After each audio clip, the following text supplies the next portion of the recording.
하나님의 말씀은 요한일서 4장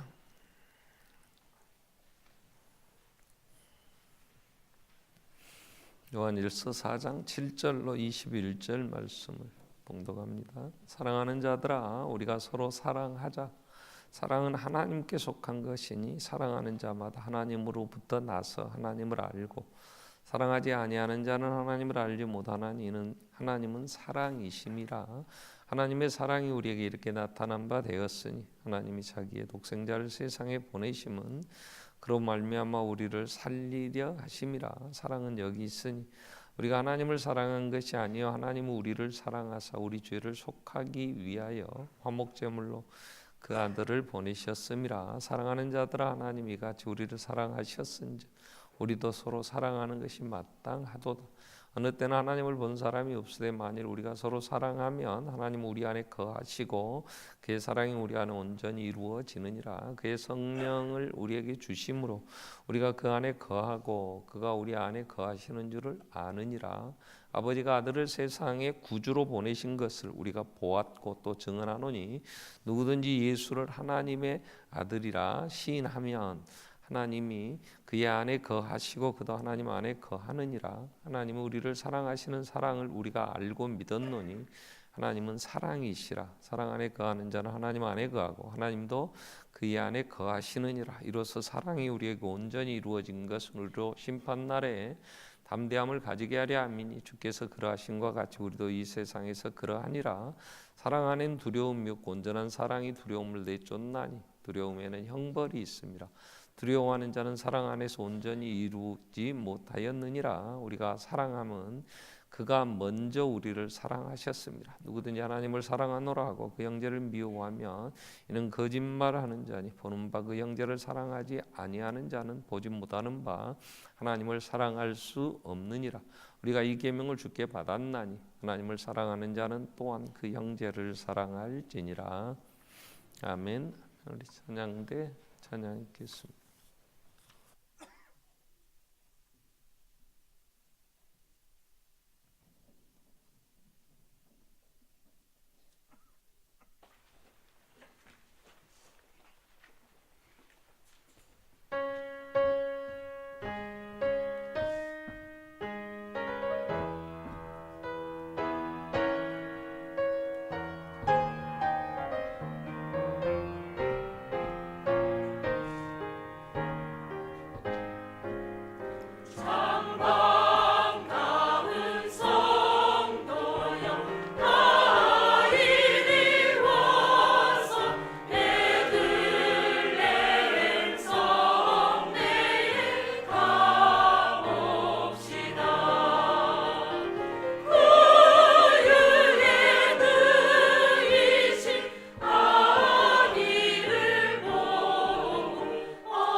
계셔서 우리를 살려주신 주님 감사합니다.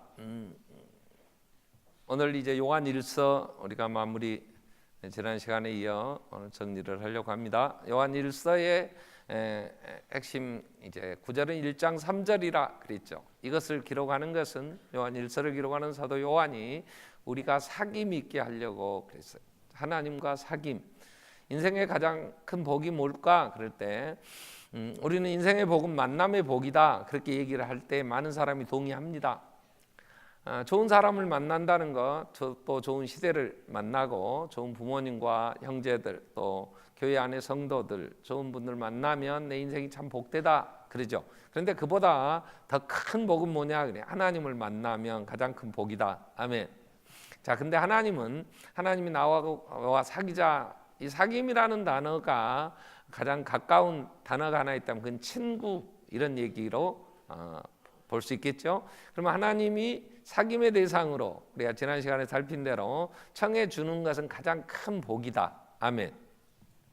그럼 하나님이 누구와 사귀자고 그러느냐? 그럴 때 사람이 원해서 되는 것도 아닙니다. 사람이 다른 박질을 해가지고 그걸 쟁취하는 것도 아니에요. 그건 로마서 9장, 10장, 11장에서 야곱을 통해서 하나님이 누구를 사귀고 누구를 친구로 삼느냐 이 부분 아주 잘 정리가 됩니다. 그래서 하나님이 친구로 초청해 주어 나와 같이 사귀자 이러면 이건 가장 큰 복이에요. 그게 예수 안에서 하나님 택한 백성들, 그걸 우리가 하나님의 자녀, 하나님의 백성, 구원받은 자 뭐 이런 표현을 할 수 있어요. 근데 사도 요한은 오늘 하나님과 사귐이라는 단어로 하나님의 이러한 초청받은 이 구원받은 백성들을 표현을 합니다. 그래서 하나님이 사귐의 대상으로 불러주셨다면 우리는 큰 복을 받은 거예요. 자, 그러면 이제 오늘 두 번째로 이제 살피려고 하는 건 하나님이 우리와 사귀자 그랬다면 하나님과 좋은 사귐, 더 친밀한 그러한 사귐이 있다면 얼마나 복되냐 그 얘기죠. 자, 하나님이 우리를 사귀자고 불렀는데 하나님과 사이가 친해진 만큼 많은 복을 누리죠. 참 행복하죠. 자, 그래서 오늘 제목은 사귐의 방법이에요. 어떻게 해야 하나님과 친해지며 하나님과 잘 사귈 수 있는가? 이게 5장까지 쭉 정리가 됩니다. 그래서 사귐에 대한 부분들을 우리가 같이 살피려고 하는데요. 하나님 누가 됐든지 간에 우리가 친구가 사귀려고 하면 가장 사귐의 방법에서 제일 중요한 거 깊이 사귀는 것은요. 서로 닮아야 됩니다. 서로 닮아가야 돼요. 자, 부부가 서로 만났는데 잘 몰라요.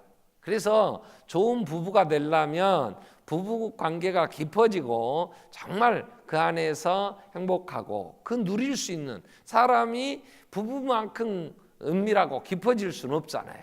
그래서 부부가 정말 하나 되어서 부모를 떠나 한 몸을 이루고 하나가 돼서 깊은 사귐이 있다면 정말 세상에 무엇으로도 얻을 수 없는 그런 위로 또 힘, 정말 그 안에서 참으로 생명의 역사가 있죠.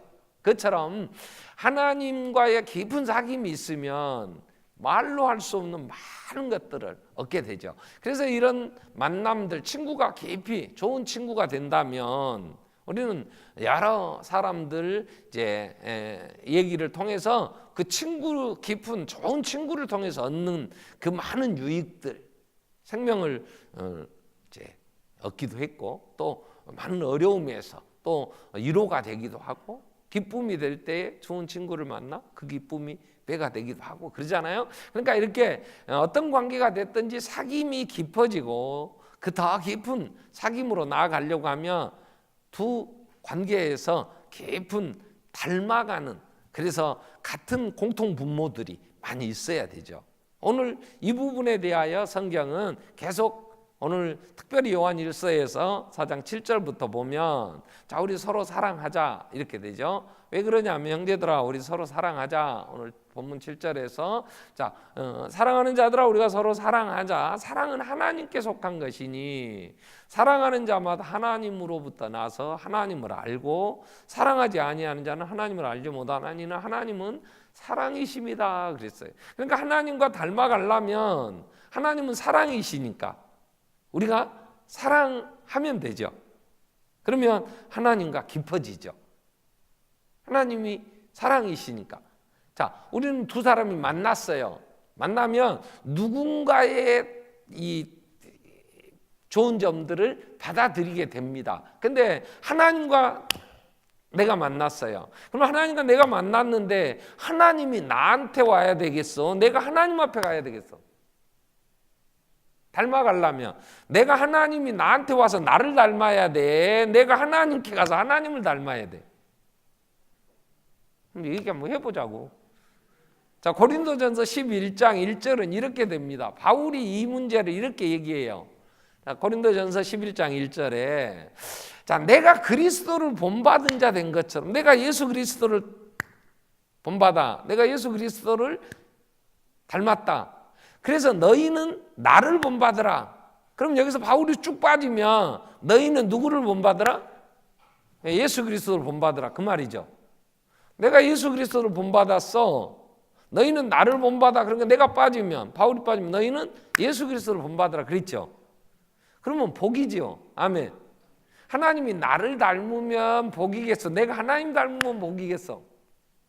내가 하나님 닮으면. 근데 하나님은 사랑이세요. 그럼 우리가 사랑하면 되죠. 그러면 하나님과 닮아서 하나님은 나를 사랑하는 자들이 나의 사랑을 입으며 나를 간절히 찾는 자가 나를 만날 것이다 그랬어요. 그러니까 우리가 하나님을 닮으면 말로 할 수 없는 많은 것들을 얻을 수 있어요. 이걸 뭘 이거다 저거다 뭐 얘기할 수 있게 그 충만하신 그분을 통해서 얻는 게 그걸 한마디로 성경은 영생 이런 얘기예요. 이걸 세상 쓰는 용어로 좀 한다면 행복 이렇게 얘기할 수가 있죠. 그래서 예수님도 내가 양으로 생명을 얻게 하되 더욱 풍성히 얻게 하려고 왔다 이랬어요. 그러니까 하나님과 깊이 사귀면 이런 풍성함이 있죠. 자, 그런데 하나님과 내가 사랑으로 하나님이 사랑이시니까 내가 사랑하려고 하는데 안 되잖아요. 이게 오늘 본문에서 7절부터 21절까지는 요한 1서 전체 안에서 사랑이라는 말이 제일 많이 나와요. 사랑 뭐 사랑하라고 뭐라고 하는데 뭔 말인지 모르겠어. 그죠?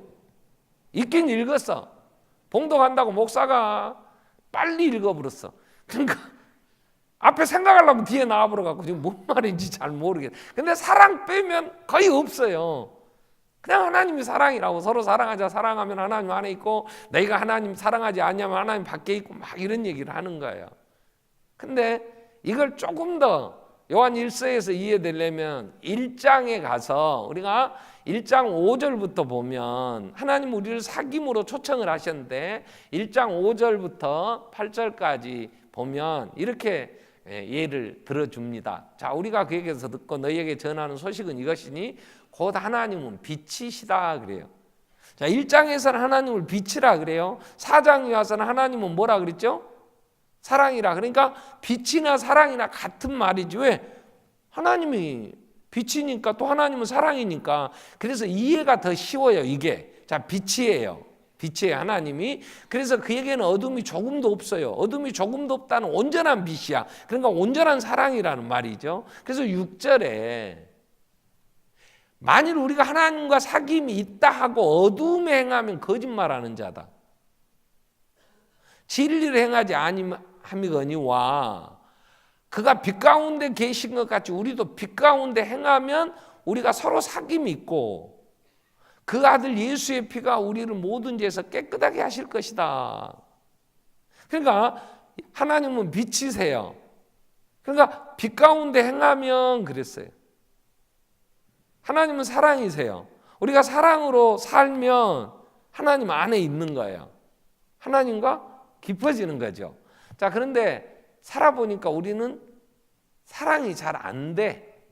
그죠? 그러면 어떻게 하면 하나님이 우리를 사랑하신 것 같이 너희도 서로 사랑하라 그러는데 사랑할 수 있느냐 할 때 사랑할 수 있는 사랑의 원리는요. 내가 사랑을 받아야 사랑할 줄 알아. 사랑을 받아야.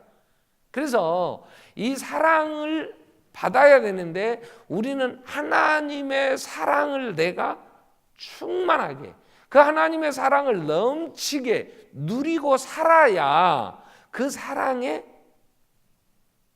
반응이 돼. 하나님, 빛 가운데 내가 충만해지면 내가 사는 게 빛이 될 수 있어. 그걸 가장 잘 보여주는 사람이 한 사람이 있었어요. 그 사람이 누구냐면 막달라 마리아예요. 막달라 마리아.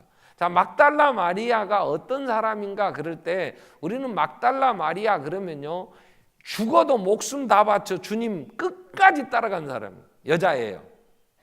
남자들 막 절대 는 안 버려요. 그리고 주님 막 큰 사랑을 받은 제자들, 막 무리도 걸어본 베드로 다 버릴 때 막달라 마리아는 끝까지 마지막 예수님 시신을 안장을 하는데 너무 급하게 돌아가셔놓으니까 그 안에 향품도 못 넣었어. 우리같이 땅에 묻어버리면 썩어버리면 되는데 유대인들의 장례는 썩지 않아요. 부활을 생각하니까 무덤 같은데 이렇게 파가지고 돌 그 사이에 파가지고 거기다 무덤으로 써서 시신이 오래 보존되도록, 그래서 미라 같은 경우, 그러니까 그 냄새 나고 이게 방부제 역할을 하는 향품들을 많이 넣었어요. 야곱이 죽을 때 요셉은 70일씩 그 모든 게 끝나고 나니까 막 이제 6개월씩 1년 반년씩 뭐 장례 일정을 치르니까 향품을 집어넣는데 막 40일씩 걸리고 막 이렇게. 근데 예수님 너무 느닷없이 돌아가셔놓으니까 그거 하나 못했어. 그래서 안식일이 끝나고 막 장례 치를 그때 마리아는 향품을 준비했다가 안식일이 끝나는 새벽 일찍 무덤에 향품, 예수님 시신에 향품 들고 갔다가 시신이 없고 천사가 살아났다 그러니까 놀래가지고, 그래서 부활하신 예수를 최초에 만난 사람이 막달라 마리아잖아요. 근데 그럼 막달라 마리아는 누구냐? 성경에 보면 딱 구절 한 구절 나와요. 누가복음 8장 2절 3절에 보면 막달라 마리아에 대한 얘기가 나와요. 또한 악기를 쫓아내신가 병 고침을 받은 어떤 여자들 곧 7 귀신이 나간 자 막달라인이라는 마리아, 이렇게 나와요. 그래서 막달라 마리아는 막달라라는 동네에 마리아라는 여자가 있어요. 마리아라는 이름은요 아주 흔해 빠진 보통 그냥 부르기 그러면 그냥 마리아 그랬어. 왜? 우리는 성경에 보면 예수의 어머니도 마리아고 마리아 그랬단 말이야. 그죠?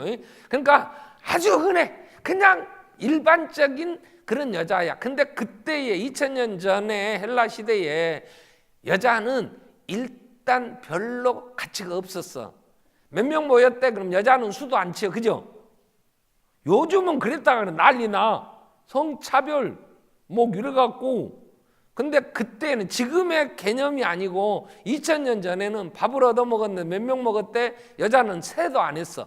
그죠? 그래도 기분 안 나빠. 그건 일반적으로 사람들이, 여자는 또 헬라의 감사의 조건 중에 여자로 태어나지 않은 걸 감사합니다 이런 게 있어요. 왜? 여자는 남자의 반쪽쯤 되는 걸로 생각을 했어.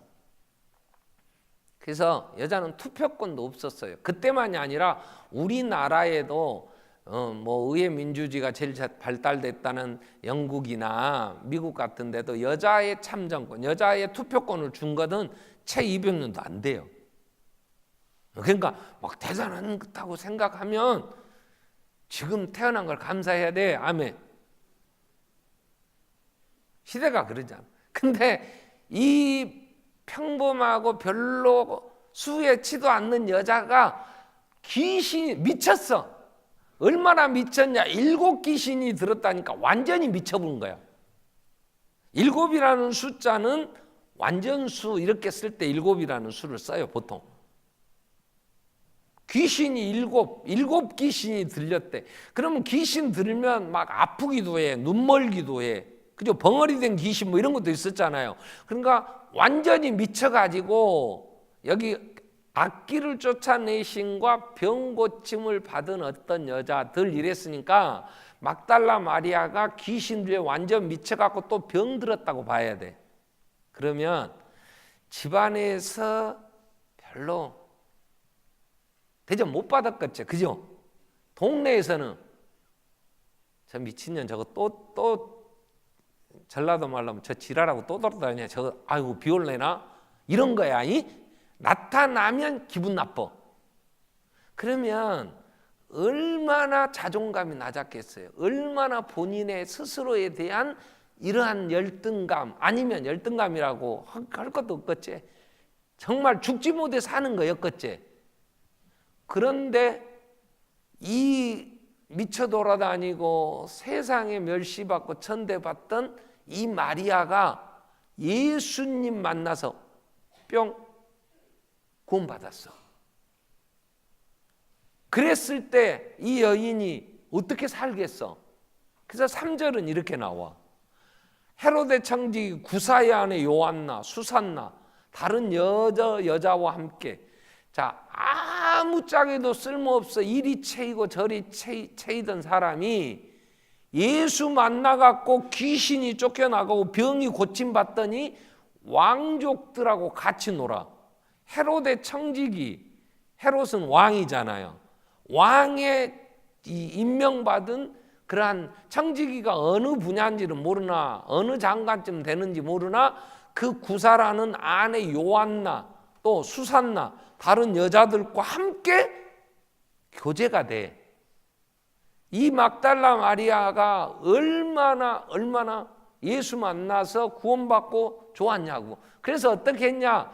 자기들의 소유로 예수님과 그 무리들 전도대를 섬겼다, 이렇게 나와. 성경에 여자에 대한 얘기가 많이 안 나와요. 근데 누가는 굳이 이 얘기를 꼭, 다른 데는 복음서에는 없어요. 누가 복음에는. 그러면 그렇게 멸시받고 천대받고 그렇게 정말 스스로 자신이 생각해도 초라하기 짝이 없고 어떻게 해볼 수 없었던 그 사람이 예수 안에서 구원받고 하나님의 사랑으로, 그래서 하나님의 사귐의 대상이 돼서 이 사람은 신분이 변화된 거야. 그때 할 수 있는 게 뭐예요? 자기의 가진 모든 것 가지고, 그게 얼마나 됐겠어? 모르겠어, 얼마나 됐는지. 아니, 그 여자들은 당시에 소유의 권한이 없어, 소유권이 없어. 요즘은 여자 이름으로 통장 만들어요, 등기해요. 아니, 다 여러분 이름으로, 여자 이름들로 다 갖고 사니까 혼자 살겠다고 하는 사람 많잖아요. 근데 그때는 여자들이 열심히 일을 해서 돈을 벌어도 그건 자기 것이 아니야. 자기가 소유할 수가 없어. 그건 남편 거야. 그러니까 남편에게 남편이라도 이름이라도 걸어놓으려고, 우리가 수가성의 여인은 남편이 5이나 있었는데 지금 남자도 자기 남편이 아닌데 그 밑에라도 빌붙어서 이름이라도 한번 걸어주라고. 요즘 우리나라로 말하면 호적이라도 좀 올려주라고. 그래서 하는 것처럼. 근데 7 귀신 들려서 사는 마리아에게 얼마나 세상은 정말 힘들었겠냐고. 예수 만나서 그 사람이 그 많은 일들을 감당하는데 자기의 소유로 자기 가진 모든 것을 들여서 주님을 섬기는 거야. 사랑은 섬기는 거야. 그러니까 먼저 하나님의 사랑을 받았어. 그래서 예수님이 이런 얘기를 해요. 예수님이 바리새인은 당시에 율법으로는 흠이 없다. 요즘 말로 교회로 치면 신앙생활 제대로 하는 장로감. 앞으로 공동의에서 장로 뽑는다 그러면 1번 1순위 이 정도 돼야 바리새인이라고 칭해줬어. 진짜 신학 종교 이 교회 생활 잘하는 사람, 이런 사람, 당시에 유대인으로서 모세가 준 율법을 얼마나 철저하게 지키는지 흠이 없을 만큼 그런 사람을 바리새인이라 이렇게 칭해줬어. 그래서 예수님 당시에 바리새인이라고 칭함받은 사람이 약 6,000명에서 한 8,000명쯤 있었다. 당시에 역사학자인 요세푸스 기록에 보면 그렇게 나와요. 그러니까 많지 않아. 근데 그 한 바리새인이 예수님을 집으로 초청했어. 그래서 예수님이 그 집에 갔어. 그런데 이 싸가지가 예수님이 집에 오는데 발 씻을 물도 안 줘. 그건 풍습이, 자기 집에 오는 손님은 발을 씻겨드렸어. 집에서 식구가 부부만 살면 부인이 씻겨줘. 집에 하인들이 있으면 제일 천한 하인이 집에 들어오면 맨 먼저 물을 떠다가, 그래서 집에는 늘 물을 담아두는 항아리가 늘 집집마다 존재했어. 위생의 개념도 있었지만 샌들 신고 다니는 그런 사막지대 이런 데 먼지도 끼니까, 그러나 그게 종교적 의미도 있어. 그래서 발 씻기는 것을 집에 손님 초청하면 맨 먼저 하는 거예요. 근데 발도 안 씻어줘. 그래서 그 동네에 죄 많은 여자가 예수님 앞에 엎드려서 눈물로 발을 적시면서 자기 머리털로 발을 닦았어. 그러니까 이 바리새인이 저 더러운 여자, 저 죄 많은 여자, 저 여자가 누군지 알았으면 예수님 절 안 했을 텐데, 그리고 마음으로 저 못된 년 저거 예수님 또 저런 여자가 발을 씻겨준다고 저렇게 만져도 가만히 있다고 속에서 막 그러고 있을 때 예수님이 누가복음 7장 47절에 보면 이렇게 얘기해요. 이러므로 내가, 예수님이 바리새인에게, 바리새인 이름이 누군지도 모르겠어, 바리새인에게 이렇게 말해요.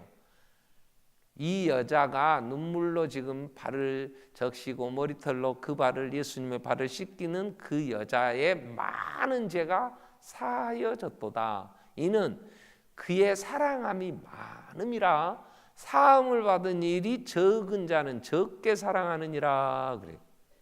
여기서 사랑의 원리가 이렇게 나와요. 하나님의 사랑을 많이 받은 사람은 많이 사랑해.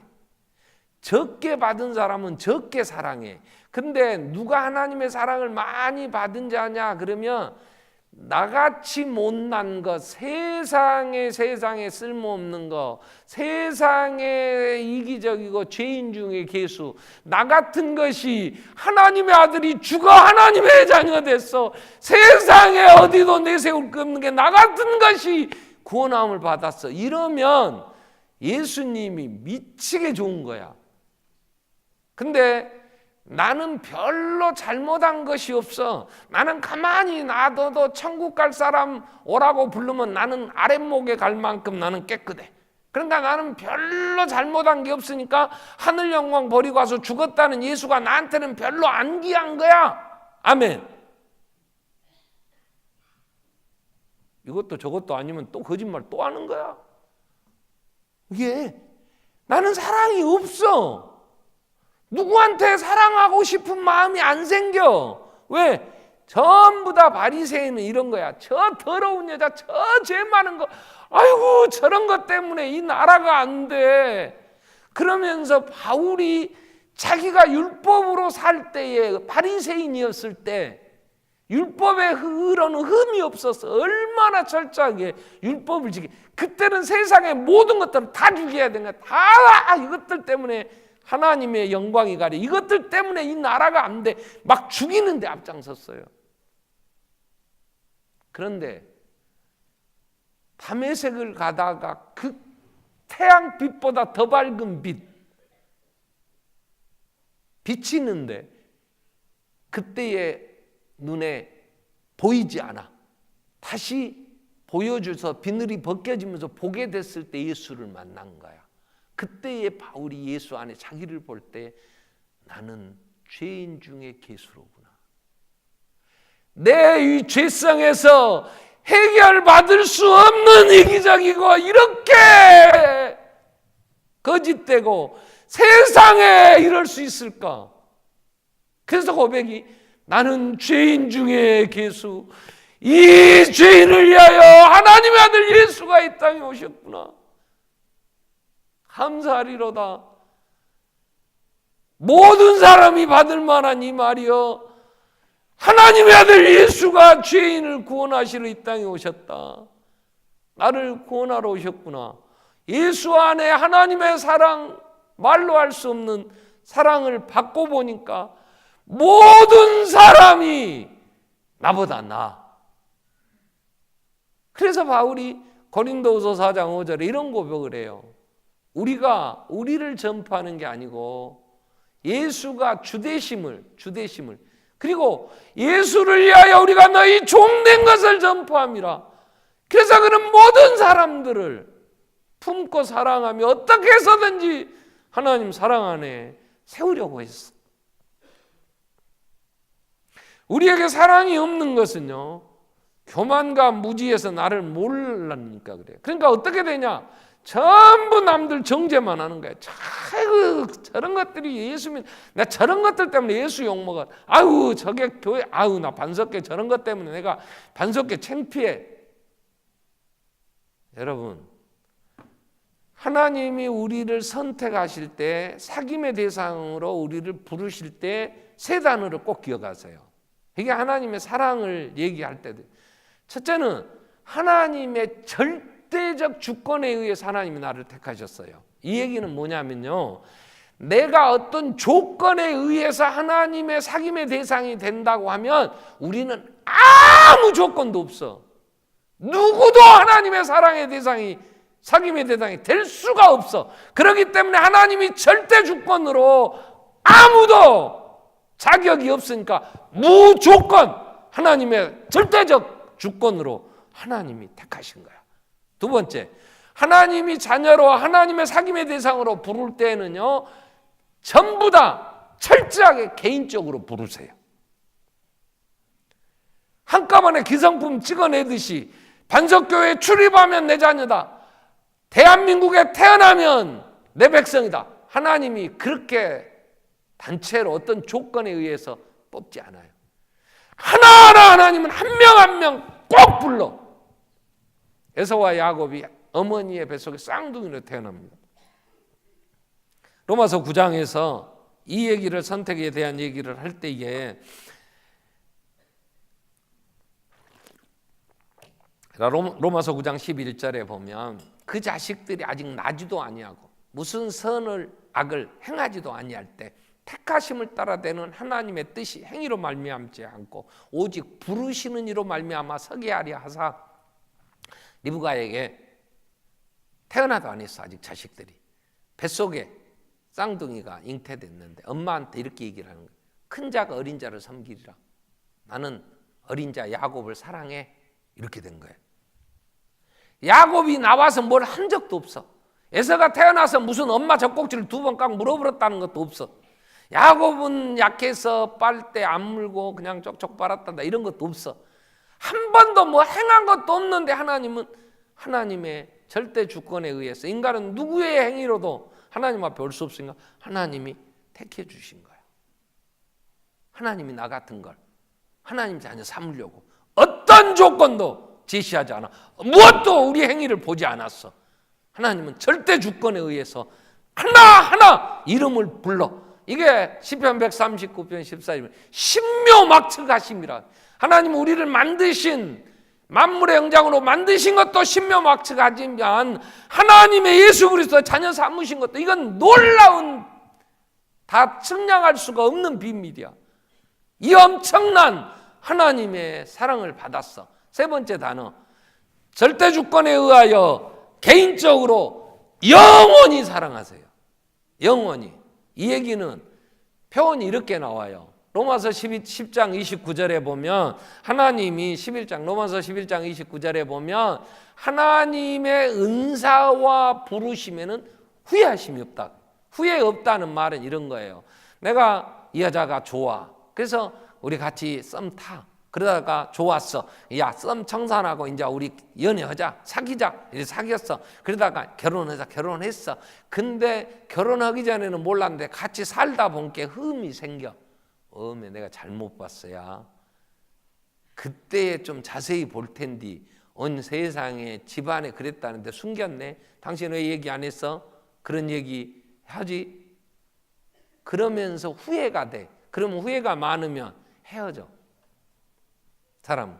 근데 하나님은 나를 조건 없어. 조건을 제시하지 않았어. 개인적으로 불렀어. 불러놓고 봐도 쓸모없어. 그게 야곱이요. 야곱. 태어났는데 이 새끼가 얼마나 이기적인지. 세상에 아버지가 나이가 들어 눈이 어두운데, 그래서 마지막 아들 에서를 불러서 사냥해다가 별미 만들어 가져오라. 내가 먹고 너한테 축복하겠다. 그 소리를 옆에서 엿들은 엄마하고 둘이 눈먼 아버지를 속여. 그리고 가고 지가 에서라고. 그래가지고 아버지가 복을 빌어줘. 나중에 에서가 올 때 그 이삭이 놀래서 이 세상에 이럴 수가 있는가. 그렇게 거짓말하고 이기적이고. 그래서 형이 죽인다고 하니까 외삼촌 집으로 도망가.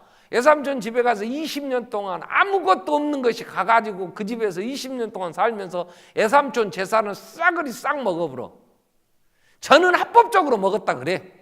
근데 그 상황이 되니까 외삼촌하고 외사촌 형제들이 이 새끼 죽여야 된다고, 죽인다고. 그러니까 밤에 야반 도주해버려. 하나님이 쫓아가는 라반에게 나타나서 이렇게 얘기해. 선악간에 선을 행했든 악을 행했든 너는 야곱한테 한마디도 하지 마라. 하나님이 막어. 그러니까 외삼촌이 쫓아가고 하는 말이, 너는 내 칼에 죽어 너는. 그런데 하나님이 너한테 선악간에 말하지 마라 그래서 내가 간다. 그리고 가. 그러니까 야곱을 하나님은 부르심에 후회 안 하고 끝까지 지켜. 말 안 들으니까 어떻게 했냐, 다리를 확 뽑아버려. 환도뼈를 확 뽑아. 고관절이 빠져본 거야, 응치뼈에서. 그래가지고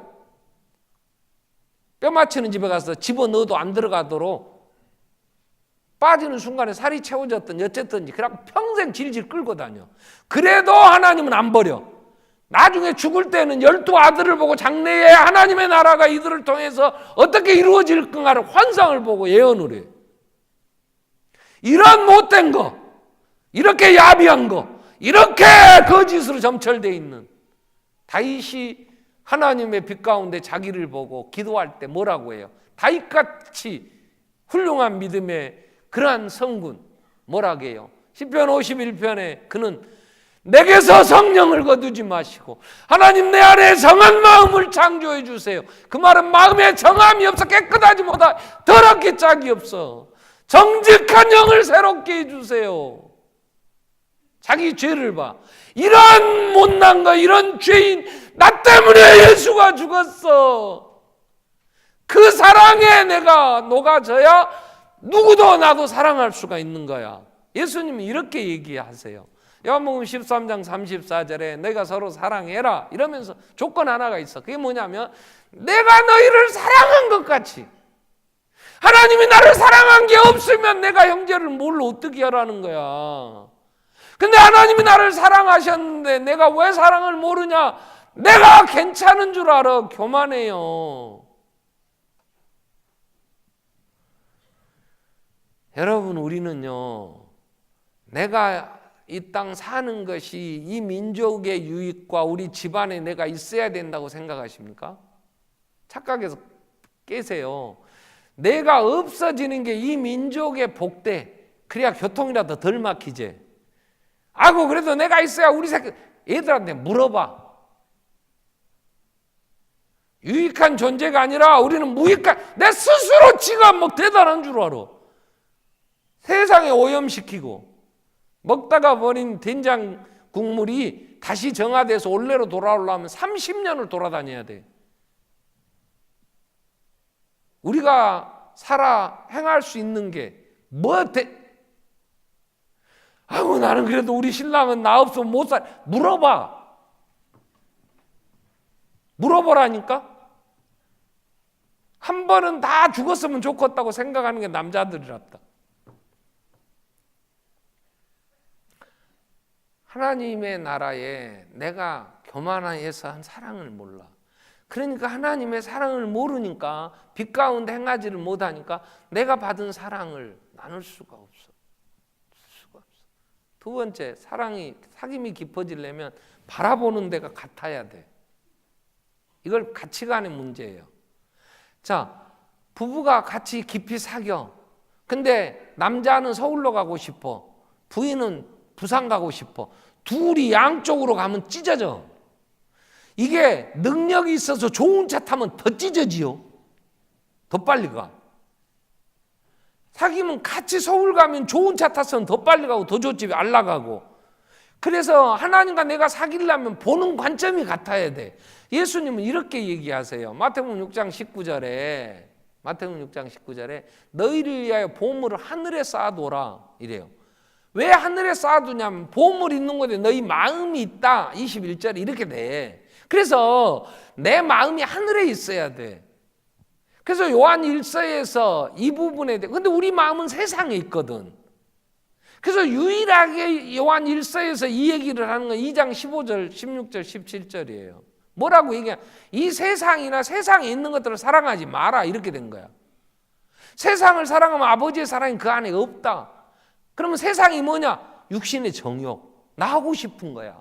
하고 싶은 거. 근데 우리는 이거 하고 싶어. 한 잔 먹고 친구가 늘 365일 쩔어 있는 친구면 그놈도 친구가 술 친구지. 그러면 그놈도 술에 취해서 술 없이는 못 사는 거 아니야. 공짜 술이라면 어디든지 쫓아가지.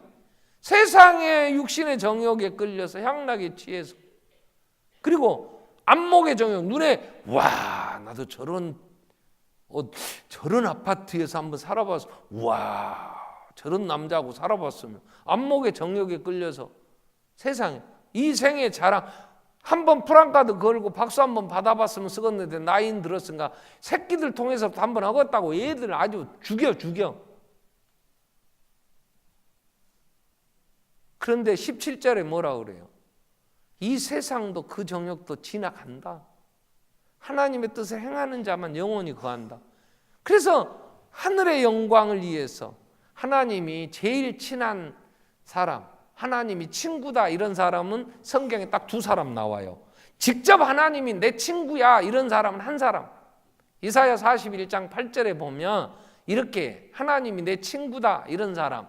이사야 41장 8절에 보면 너는 나의 종 너 이스라엘아 내가 택한 야곱아 나의 벗 아브라함의 자손은 나의 친구 아브라함의 자손아 이렇게 불러. 하나님이 유일하게 내 친구의 한 사람은 아브라함이에요. 여러분 나는 내 친구입니다 이렇게 소개한 사람은 지금까지 나는 별로 없어요. 왜? 내가 친구야 하고 싶은데 그 사람이 나를 친구라고 생각하는지 안 물어봤어.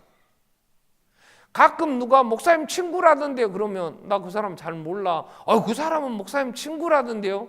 나는 그 사람 잘 모른다니까. 그러면 이게 헷갈리는 거잖아. 근데 아브라함을 하나님은 내 친구다 하나님이 그래.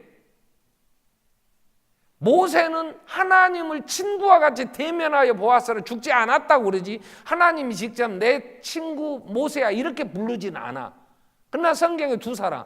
그러면 아브라함을 뭐라고 아브라함은 무슨 사람 어떤 사람이었냐 할 때 히브리서 11장 14절부터 보면 이렇게 얘기를 해요. 그들이 이같이 말하는 것은 자기들이 본향 찾는 자임을 나타냅니다. 본향 찾는 자. 본향이 고향. 15절에는 아브라함의 고향이 갈대아 우르예요. 하란을 거쳐서 가나안 땅에 왔어. 그러니까 그가 그 고향을 생각했다면 돌아갈 기회가 있었어. 왜? 가나안 땅에서 출세했거든. 마침내 거부가 되고 아주 대단한 부를 이루었어. 그러면 고향에 금이 한양할 수 있잖아. 그 좋은 차 타고 한번 그냥 선물 사가지고 가서 한번 돌려. 그리고 부를 과시할 수 있어. 근데 아브라함은 16절에 그러지 않았대. 그들은 이제 더 나은 본향. 그게 하늘에 있는 거. 예수님이 내 보물을 내 마음이 하늘에 있어야 된다고 할 때 아브라함은 그랬어. 그래서 이 땅에 살 때 그들은 어떻게 살았냐? 장막에 살았어. 나그네처럼. 그 얘기는 세상의 것이 그렇게 그 얘기는 중요치 않아. 육신의 정욕이나 안목의 정욕 이 생의 자랑거리 찾지 않았어. 왜? 그런 것들은 하나님의 사랑 안에 서고 보니 아무것도 의미가 없어. 바울은 그걸 뭐라 그러냐? 오줌똥 같더라 그랬어. 배설물과 같이 여겼어. 하나님의 영광을 바라보고 그 나라를. 그래서 모세는 아브라함이 나의보다 아브라함 하나님이 그랬다면 하나님을 친구와 같이 대면하였던 모세는 히브리서 11장 26절에 한마디로 이렇게 얘기해. 그는 그리스도를 위하여 받는 수모를 애굽의 모든 부하보다 더 큰 재물로 애굽이 당대의 세계를 지배해 그 엄청난 부와 그 모든 육신의 향락과 안목에 눈에 보이는 모든 좋은 것들과 그리고 이 세상에 이름 좀 내겠다는 모든 것 할 수 있는 조건이야. 그 모든 것들을 다 버리고 그리스도와 함께 고난받는 것은 상주심을 바라봅니다. 상주심. 바울은 부활이 없다면 우리같이 불쌍한 자가 누구냐? 예수가 부활하셨다! 역사적 사건이다. 그렇다면 첫 열매 우리도 부활해 예수 다시 오십니다. 아멘. 2000년 전 오신 예수가 기쁜 게 아니고 앞으로 오실 예수가 우리에게는 기쁨이요. 근데 하나님과 안 친하면 겁나. 그죠? 예수님 오셔서 세상 끝난다는데 도망가야 될 거 아니야. 땅굴을 파든 지하 빵카를 만들든 비상식량 저장해갖고 세상 종말을 대비 도망가잖아. 살아봐야 나를 가리우라. 그런데 오늘 19절, 17절, 18절은 뭐라고 얘기해요?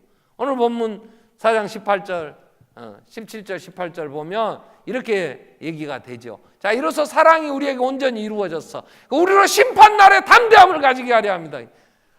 예수가 내 친구야. 그분이 나를 데리러 그 영광의 나라, 내가 소망하는 나라 가자고 온다는데 이 날이 기쁨이죠. 아멘. 주 예수여, 왜 이제 오셨어요? 아니, 왜 갑자기 와요? 말도 안 하고. 이게 아니고 기다렸어요. 정말 기다렸습니다. 온전한 사랑에는 18절에 온전한 사랑에는 사랑 안에는 두려움이 없고 온전한 사랑이 두려움을 내어쫓아. 여러분, 병들어 죽을 것 같아요? 예수를 안 사랑하니까 죽음이 두렵지. 예수 안에 온전히 서면 죽고 싶은 거야. 나는 떠나서 주님과 함께 있고 싶다. 신앙인의 고백이었잖아. 바울의 고백. 근데 우리는 망할 것 같아. 죽을 것 같아. 왜? 예수를 안 사랑하니까 죽음이 두렵지. 빨리 죽어야 천국은 언제 간다고? 죽어야 간다니까. 천국은 안 갈 거요? 있는지도 없는지도 모르는데 내가 어떻게 간다요? 두려움에는 형벌이 있어. 무슨 형벌? 맨 두려우니까 가슴 벌렁벌렁 해갖고 암 걸리고 머리 터지고 신경 쓰이고 가슴 벌렁벌렁한 건 두려워서 그래요. 스트레스 받고. 아유, 죽고 싶은데 뭐 죽을 상황이 오면 아멘 주 예수요. 아이고, 이렇게 불러주시면 가지. 아멘. 그랬으면 좋겠어. 그랬으면. 나도 잘 안 될 때가 있어. 가슴이 벌렁거려. 오메 이 인간아, 사랑 안에 있다고 하는데.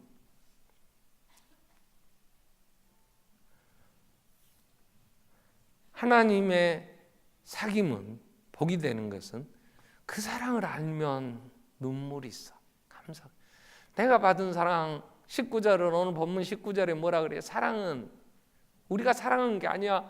하나님이 먼저 누구를, 내가 원수였잖아. 하나님의 앞에 쓸모없는 연약한 존재였잖아. 죄인이었고. 로마서 5장 6절 8절 10절에 연약할 때, 원수였을 때, 죄인이었을 때 먼저 오셨다면 내가 용서 못할 사람이 누가 있냐고. 그래서 요한일서 3장 16절로 18절에 이렇게 정리하고 결론이 납니다. 그가 우리를 위하여 목숨을 버리셨으니 이로써 우리가 사랑을 알아. 세상에 쓸모없는 거, 무가치한 거, 일곱 귀신 들려서 이리저리 치어다니며 천덕꾸러기 같은 막달라 마리아 같은 그러한 나에게 하나님이 죽었어. 이게 사랑이라는 거야. 그래서 우리도 형제를 사랑하는 게 마땅하는데 17절은 누가 이 세상의 재물을 가지고 형제에 도와줄 마음이 없는데 사랑이 있다고 하겠냐. 사랑이 뭔가를 딱 요한일서에서 유일하게 얘기하는 게 이거예요. 그래서 18절에 말과 혀로만 사랑하지 말자. 행함과 진실함으로 하자. 사랑은 말로 하는 게 아니야. 형제가 어려우면 내가 가서, 교회가 성도들이 그렇다면 내가 할 수 있는 일 봉사해야지. 그것 안 하면서 내가 하나님 사랑 안에 빛 가운데 행한다? 속지 마세요. 진리 안에 있는가? 영들을 분별하라. 내가 성령의 사람인가? 요한일서에서 유일하게 사랑은 이런 거라고 얘기해 주는 게 18절. 말과 혀로 하지 말자. 지갑 열어야지. 우리 기도하겠습니다. 오신 예수 다시 오십니다. 한 번 오셨다면 재림은 반드시 오셔야 돼요. 그래야 구원이 완성돼요. 그날 주여 감사합니다. 눈물로 오시는 주님을 맞이할 수 있도록 우리 눈이 열려서 내 허물을 보게 해주시오. 나 같은 걸 사랑해 준 그 사랑에, 그래서 내가 형제를 대할 때에 먼저 손을 내밀 수 있고 형제의 허물을 내가 용서받은 것처럼 더 많이 사랑할 수 있는 저희들. 정말 주님 하늘의 보화를 쌓아라는데 그곳에 우리 마음이 있게 해주십시오. 같이 한번 우리 통성으로 기도하겠습니다. 살아계신 하나님 아버지, 오늘 또 부르시고 하나님